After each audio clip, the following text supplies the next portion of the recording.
বিদায়ী কমিটির সহসভাপতি, সাধারণ ও যুগ্ম সাধারণ সম্পাদক এবং যুগ্ম সাধারণ সম্পাদক সহ ১ ডজন নেতা আলোচনায় যুবদলের নতুন কমিটি ঘিরে। পদপ্রত্যাশী ব্যস্ত, নানামুখী দৌড়ঝাঁপে, যে কোনো সময় হতে পারে কমিটির ঘোষণা। বিএনপির কেন্দ্রীয় নেতৃত্ব বলছে, সংগঠন পুনর্গঠনে চলছে নানা বিশ্লেষণ, পর্যালোচনা। সরকার পতনের আন্দোলনে ক্ষমতাসীনদের রাজনৈতিক চাপ সৃষ্টিতে কার্যত ব্যর্থ বিএনপি। দলের অন্যতম সহযোগী সংগঠন যুবদলের নিষ্ক্রিয়তাও ছিল নানাভাবে আলোচনায়। গেল ১৩ জুন ৪ মহানগরের পাশাপাশি যুবদলের ওপরও আসে সেই ব্যর্থতার দায়। বিলুপ্ত করা হয় কেন্দ্রীয় কমিটি। তড়িৎ নতুন নেতৃত্ব ঘোষণার কথা থাকলেও দলীয় প্রধানের মুক্তির দাবিতে কর্মসূচি নিয়ে ব্যস্ততায় সংগঠনটির কমিটি কেন্দ্রিক তৎপরতায় ভাটা পড়ে। সৃষ্টি হয় নেতৃত্ব কেন্দ্রিক নানা সমীকরণ। অচল অবস্থা কাটাতে দ্রুতই কমিটি ঘোষণার ইঙ্গিত দলের এই নীতি নির্ধারকের। যে কমিটি আসুক, সেই কমিটি দেখলে যেন ভাবতে পারি যে কর্মের প্রতিফলন হয়েছে।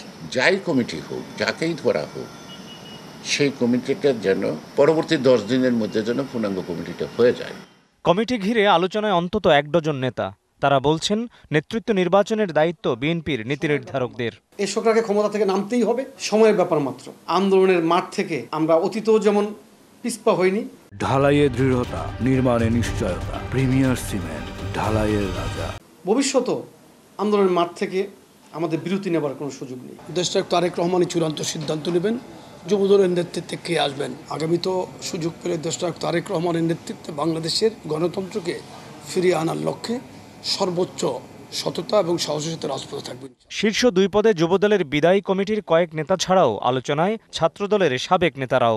গত কমিটির জয়েন্ট সেক্রেটারি হিসাবে, ভারপ্রাপ্ত সাধারণ সম্পাদক হিসাবে আমি ১টি বছর দলের দায়িত্ব পালন করেছি। সবসময় চেষ্টা করেছি দলকে সুসংগঠিত করার জন্য। দলের হাইকমান্ড যে সিদ্ধান্ত নেবে সেটার সাথেই তো আমি চূড়ান্ত বলেই মনে করব। রাজপথের নেতাকর্মীদের উনি অবশ্যই বাছাই করবেন, যেহেতু উনি কর্মীবান্ধব নেতা এবং দক্ষ মেধাবী সংগঠক।